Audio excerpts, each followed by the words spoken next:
Goeiemôre julle. Ja, ek lê en bemoedig jou want ek sit mos nou nie by die werk. Kyk eens vakansie verby.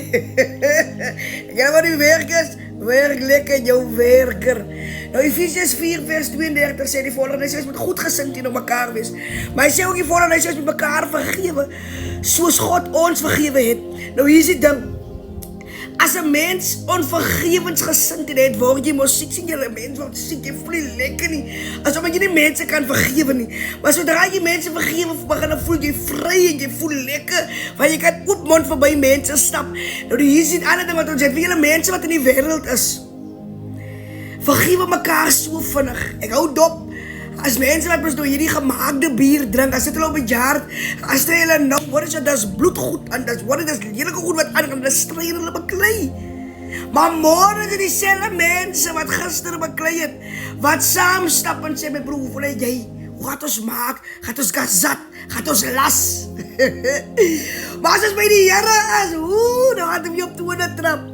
Worry, as jy gehoor het, sister, dinge het gesê, dat jy van jare kwaad, dat jy los op die kerk ook, want jy het meetings oor skinder in die huis van die Here, en dan was ons kwaad vir mekaar, maar ons dien en spring so hoog soos kan kom elke Sondag in die huis van die Here. Hey, hou op kwaad loop vir mekaar, en laat ons goed gesind is teenoor mekaar. Jou gesindheid maak vir jou ook deure oop. Nou my motto in hierdie lewe is, ek was graad 12, toe sê juffrou Simon vir my, op my hemd het sy dit geskryf. Jy weet mos wat 'n mens met so 'n hemd skryf, dit was jare terug, matriek was. Toe skryf sy op my hemd voor, en sy sê, jou karakter maak vir jou 'n deur oop, maar jou persoonlikheid, jou personality, hou dit oop. So, jou karakter maak vir jou 'n deur oop, maar jou persoonlikheid, hou dit oop. Laat jou persoonlikheid wees soos wat die Here dit wil hê. Jy hoef nie 'n klomp geld te hê om iemand anders te groet nie. Jy hoef nie die beste kar te hê om iemand anders te groet nie. Jy kan net die Here hê en jou maniere en jou wy van dinge doen teenoor ander mense.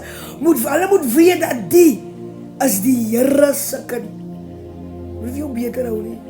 Die Here hou toch al die beterige mense nie, en beter hoorige mense. Nee, die Here het humble mense. Ons is humble, maar nie so humble dat jy moet op my trap maak. Is humble om te verstaan dat ek kan jou pyn voel en ek sal jou hanteer soos 'n mens. Amen. Wie is God dan? Kom aan, gaan nie julle vakansie nie. Het liggen julle diervis.